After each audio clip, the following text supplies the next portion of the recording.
본문을 가지고 복음 전파의 사명이라는 제목으로 말씀 나누겠습니다.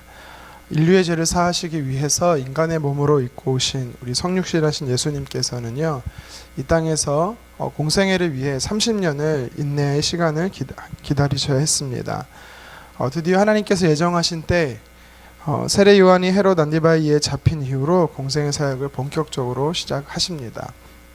방금 우리가 읽은 말씀은 예수님께서 공생의 시작을 하시는 장면입니다. 크게 두 가지로 나눌 수가 있습니다. 하나는 제자를 부르신 것과, 물론 아직 12명의 제자를 다 부르신 것은 아니지만 4명의 제자 베드로, 안드레, 요한, 야고보를 갈릴리 해변에서 부르셨고요. 그리고 두 번째는 그들과 함께 천국 복음을 전하는 사명을 감당하십니다. 오늘 본문에 등장하는 제자들을 부르시고 복음 전파의 이 사명을 통해서 우리에게 도전하시는 오늘 말씀이 무엇인지 나누도록 하겠습니다. 첫 번째는 예수님은 자기 일에 충성된 자를 쓰신다라는 것입니다. 자기 일에 충성된 자를 쓰신다. 말씀 읽으면서 예수님께서 왜 이 베드로라 말하는 시몬과 안드레, 야고보와 요한 이 4사람을 제자로 부르셨는가에 대해서 의문이 생깁니다. 물론 하나님의 예수 그리스도의 절대 주권이겠죠. 사람을 부르시는 주의 절대 주권이겠지만 성경이 오늘 말씀에서 성경이 가르치는 힌트가 하나 있습니다. 18절 말씀을 다 같이 한번 다시 읽어보도록 하겠습니다. 갈릴리 해변에 다니시다가 두 형제 곧 베드로라 하는 시몬과 그의 형제 안드레가 바다에 금을 던지는 것을 보시니 그들은 어부라. 아멘. 만약 본문에서 예수님이 베드로와 또 안드레를 부르시는 목적으로 가셨다라면 본문 18절은 굳이 이렇게 쓰여지지 않아도 됩니다. 굳이 등장하지 않아도 되는 두 단어가 등장을 하는데요. 그것이 무엇이냐면 첫 번째는 해변에 다니시다가 라는 단어입니다. 여기서 다니시다라는 표현은 이 헬라어로 산책하다라는 뜻입니다.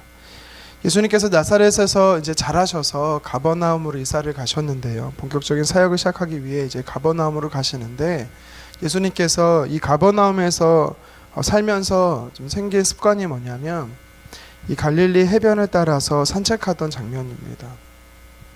참 여유를 가지고 움직일 때 쓰는 단어가 이 다니시다라는 단어입니다. 또 18절의 하반절에 보면은 이 유심히 살펴보다라는 단어가 나옵니다.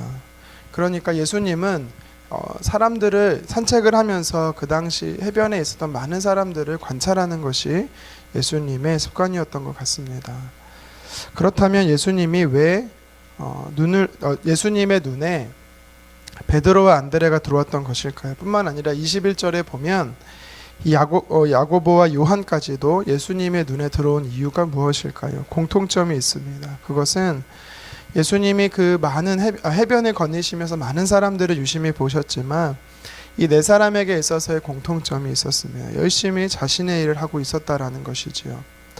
예수님이 해변을 거니면서 무슨 생각을 하셨을까요? 아마도 앞으로 공생애를 함께 할 사람이 누가 있을까라는 것과 예수님이 승천하시면서 이제 교회를 세우고 교회를 맡아 인도해야 될 사람에 대해서 예수님은 계속해서 사람을 찾고 계셨던 것이 아닐까 생각을 해보게 됩니다. 이것이 바로 예수님이 이 제자를 오늘 본문에서 4명의 제자를 부르시는 방법과 기준이셨던 것입니다. 당시 갈릴리 해변에 참 많은 사람이 있었을 것입니다. 잠시 일을 하다 쉬는 사람, 아니면 잠을 자는 사람, 아니면 동료들과 어울려 술판도 벌이고 오락을 즐기는 사람도 있었을 것입니다. 하지만 그런 사람들을 주님은 제쳐두고 열심히 일하는 사람들에게 관심을 가졌던 것이죠. 예수님은 자기 일에 맡겨진 일에 충성된 사람을 제자로 부르신다라는 겁니다. 갈라디아서 4장 19절에 보면 바울이 한 사람을 그리스도인으로 만드는 데 있어서 얼마나 많은 수고와 고통이 있는가라고 이야기를 하면서 해산의 고통, 해산의 수고라고 말합니다. 그만큼 한 사람에게 복음 증거하기 위해 흘려야 하는 눈물과 흘려야 하는 땀과 수고가 크다라는 것이지요. 복음 증거가 쉽지 않다라는 것을 바울은 이야기합니다. 예수님도 마찬가지입니다. 한 영혼이 주님 앞에 돌아오기 위해서 그것을 책임지고 감당해야 할 최선을 다한 사람을 부르셨다라는 것입니다. 출애굽기 3장에 보면 주님이 하나님께서 모세를 언제 부르십니까? 시내 광야에서 목자로서 양을 치고 있을 때였습니다. 열왕기상 19장에 보면은 엘리사를 하나님이 언제 부르십니까? 그 역시 밭일을 열심히 하고 있었을 때였습니다. 오늘 본문의 4명의 제자들뿐만 아니라 다른 제자들도 보면 예수님께서 언제 부르셨냐면, 물론 다 제자들마다 다 설명되어 있진 않지만 마태복음 9장 9절에 보면 이 마태복음의 저자인 마태를 예수님께서 자신을 부르실 때 언제 부르셨나? 세관에서 열심히 일을 감당하고 있을 때 자기도 부름을 받았다라고 성경은 기록하고 있습니다. 예수님께서는 하나님 나라를 위해 사람을 찾으십니다. 어떤 사람을 찾으시는가? 자기 일에 주어진 일에 최선을 다하는 사람을 찾으시는 것입니다. 대단한 일이 아니라 할지라도, 작은 일이라 할지라도 최선을 다하는 사람을 주님께서 보신다라는 거지요. 이 사실을 기억하며 한번 나의 모습을 돌아보기를 원합니다. 나는 지금 내게 주어진 일에 최선을 다하고 있는가? 작은 일에 충성되고 있는가? 성경은 작은 일에 충성된 자가 큰 일에 충성된다라고 이야기합니다. 하나님께서 큰 일을 맡기실 때까지 기다리기보다 먼저 내게 현재 주어진 일에 최선을 다함으로 더 큰 일을 감당하는 저와 여러분 되기를 주님의 이름으로 축원합니다. 성경은 어디에도 낮잠을 자거나 주어진 일을 팽개치고 있는 사람을 부르셨다는 기록은 하나도 없습니다. 우리가 하나님께 쓰임받는 인생 되기 위해서는 지금 내게 주어진 일에, 현재 내가 감당해야 할 일에 최선을 다하기를 간절히 소망합니다. 계속해서 오늘 본문이 우리에게 도전하는 말씀은 주께서는 복음 전파가 목적이다라는 것을 오늘 말씀을 통해 깨닫게 합니다. 주의 사명이 바로 복음 전파였다라는 것이지요. 예수님께서 제자들을 부르시고 그들을 통해서 공생의 사역을 감당하십니다. 그러면서 23절 상반절에 보니까 온 갈릴리를 두루 다니셨다라고 말합니다. 회당에서 말씀을 가르치셨고 천국 복음을 전파하셨습니다. 그러면서 모든 병과 모든 약한 것들을 고치셨죠. 한마디로 말하면 가만히 앉아서 예수님은 찾아오는 사람들에게 말씀을 가르친 것이 아니라 하실 수만 있다면 모든 곳으로 찾아 나서시면서 복음을 직접 전하셨다라는 것입니다. 예수님 사역의 행적이 기록된 복음서, 이 공간복음서를 보면 그곳이 오늘 본문처럼 회당이건 산이건 해변이건 우물이건 예수님은 어디든 복음이 필요한 곳이라면 장소를 불문하고 찾아다니셨습니다. 또 복음의 대상이 유대인이건 남자건 여자건 헬라인이건 이방인이건 죄인이건 심지어 부자건 가난하건 문제가 있던 없던 복음이 필요한 사람들에게도 주님은 찾아 나서셨다라는 것입니다. 종교개혁 이후에 이 교회 성장을 이뤘던 유럽이 지금은 상황이 역전되어 복음의 불모지가 되어가고 있다는 소식 우리가 접해 듣습니다. 선교사를 파송하는 선교국이 이제는 선교사를 들어가야 하는 선교지가 되어버린 것이지요. 안타까운 상황을 보게 됩니다. 왜 이처럼 유럽과 미국 등에서 이 안타까운 상황을 우리가 왜 봐야만 하는가? 왜 이런 상황이 되었는가 생각해 보면 과거에 그들이 복음의 꽃을 피웠던 나라들이 지금은 안타까운 현실에 놓이게 된 이유에 대해 생각해 볼 때 현재 우리나라, 우리 교회, 한국 교회의 이 역사, 어떻게 흘러왔던 이 사례들을 통해서 우리가 앞으로 어떻게 교회가 나아가야 하는지에 대해서 반성을 해보게 되는 것이지요. 70년대, 90년대 우리나라의 교회는 세계에서 유례해서 찾아볼 수 없는 어쩌면 초대교회 같은 가히 폭발적인 성장을 이뤘습니다.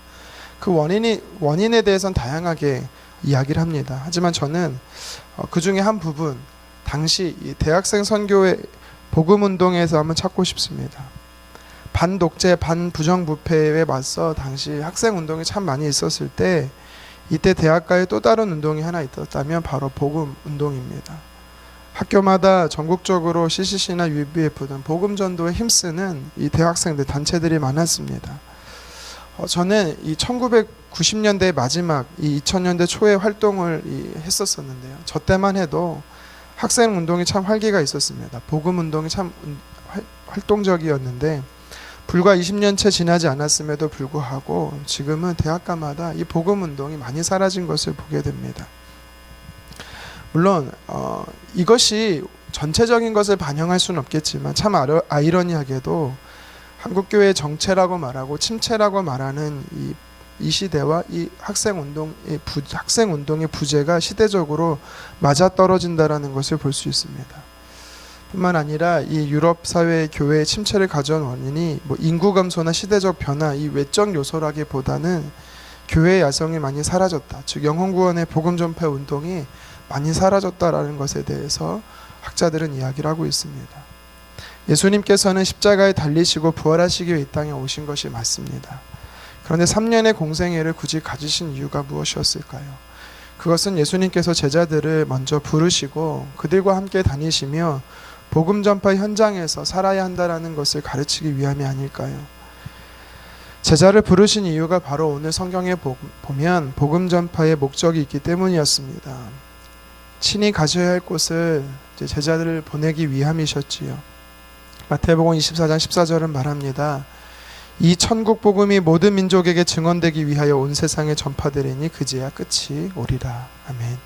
저와 여러분들이 부르시는, 하나님이 우리를 부르시는 목적은 바로 전국으로, 전 세계로 다니며 복음 전파하라는 것입니다. 이것이 교회의 생명력이고 교회의 부르심이라는 것입니다. 교회가 건강하냐 건강하지 못하냐의 척도는 그 교회가 복음 전파에 힘쓰고 있느냐 그렇지 않는가로 볼 수가 있습니다. 제자로 부름받은 우리들이 예수님처럼 어디든 언제든 누구에게든지 복음을 전할 수 있는 이 사명을 감당해야 되는 것입니다.